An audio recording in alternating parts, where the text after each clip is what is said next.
Hello, it's October, Friday the 13th, 2023. Let's make a giant witch. About a week ago, I made a short making fun of witches, specifically my sister. The day after that was a very frustrating day for me, and I started to wonder if maybe I was cursed. My idiot sister told me you can only be cursed by a witch if you allow a witch to curse you. It's got a death curse! Then I started to wonder if at some point I let a witch curse me. Death curse! Anyway, as my apology to witches, I'm building a gigantic witch in my yard. So far, all I've done is drag out these 16-foot-long decking boards. You know, it's Halloween. I guess everyone's entitled to one good scare, huh? I ripped them right down the middle. Typically, I would use my table saw for this, but my shop isn't long enough to rip a 16-foot-long board. And also, I don't really need this to be an accurate cut, so I just used my circular saw. After I was done with that, I could bring the boards over and start building a teepee. I put one screw in the middle of my X and then raised them up, with the top half being much smaller than the lower half so that you could build the chest out of the top half.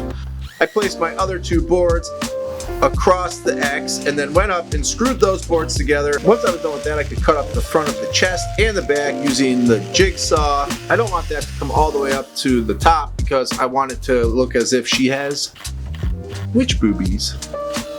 I added these shoulders, which is just another piece of that decking across the top, and you'll see in a little while it ends up being way too long. But before we get to that, I cut the shoulders to round them over so that it would look a little more round. Right at the waist, I came straight down with some more of those decking boards and just nailed them on with my brad nailer so that when I wrap this in black, it will look a little bit wider at the waist. It's hard to see right here in this shot, but I have some chicken wire that I'm stapling onto my witch's chest and waist. After that, I can start making my arms, which I'm also going to end up not liking and taking down later. I screwed them together with a ton of screws and then went up and screwed them onto the witch's shoulders. This part was really hard to get done, but I stood on the top of my ladder like an idiot and made it happen. Then, in the least safe way possible, I used my angle grinder to cut the chicken wire so I could bring it up and continue filling in her waist and witch boobs. It's colder than a witch's tit. I never understood that.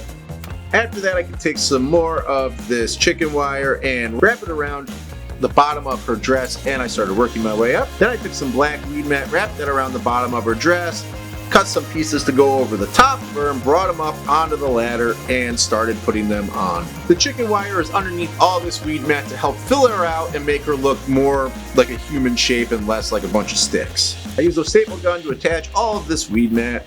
In some spots I doubled up on the weed mat so you wouldn't be able to see through it. And then I covered up her arms with weed mat in the same way that I had done her waist and her dress. I stood on the top of my ladder dancing like a fucking idiot. And then I cut some burlap to use as her belt.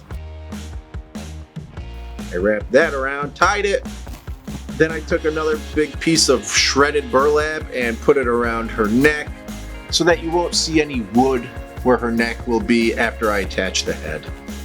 And speaking of the head, it was time to move on to making the head. That right there is a toilet flange screwed to a piece of wood. I'm just going to be using this to help me hold up the head as I make it. But I also use those to stand my PVC monsters in my yard. You can drill a hole right into that piece of wood and then hammer some rebar down into the ground to help hold it all up. It's a really convenient way to make the whole thing stand up.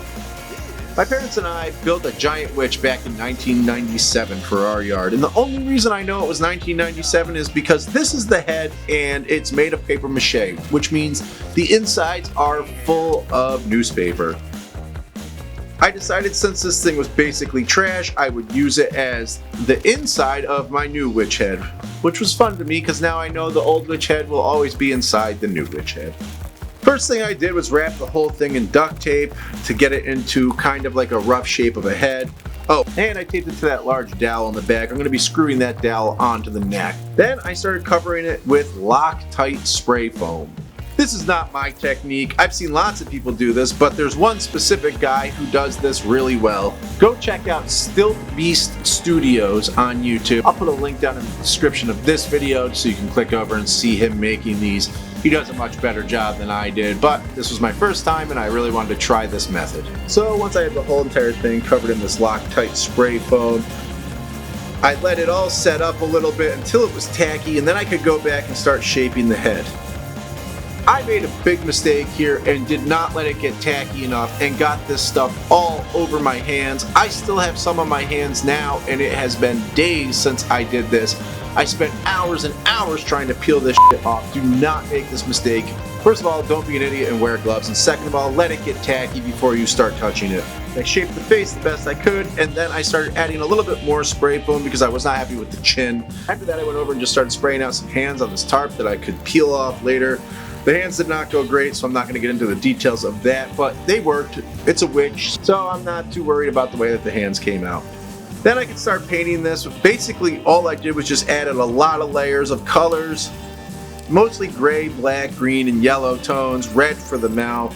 Just try to make her look all warty and disgusting and gnarly. I added some eyeballs that I got from the dollar store to this later on, but I don't think I have a shot of that. I stapled this wig onto the top of her head, then I climbed up and attached the head to the back, took a look at it, and hated it. We got special work to do here, you and me. So the next morning I came back out and I cut the arms off, removed a bunch of the weed mat, then I could go back up with the new arms, attach those, and put all the weed mat back on.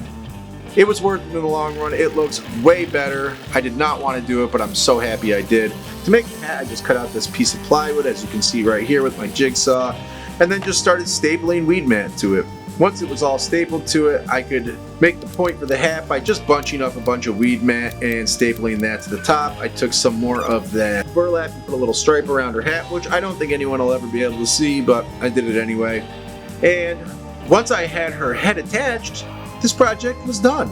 I'm so happy with the way this project came out. Once I fixed the shoulders, added the hat, and made the arms hang down a little bit more, she looks so good. She's about 20 feet tall and standing right as you come into the backyard for our big Halloween party, and she'll probably look something like this at the Halloween party. Lots of kids dancing and being wild, flashing lights, all sorts of fun, just like I'm having right here. So I gave her a high five, and after that, I called it a night. Come check out more Halloween videos for the rest of this month, and also if you're into other DIY, go ahead and subscribe. I have new videos at least every 2 weeks. I try to do it a little bit more than that. Thank you so much for watching. If I don't see you, have a happy Halloween, and if I do, I'll see you in the next one. Bye, see you again, and have a good dream.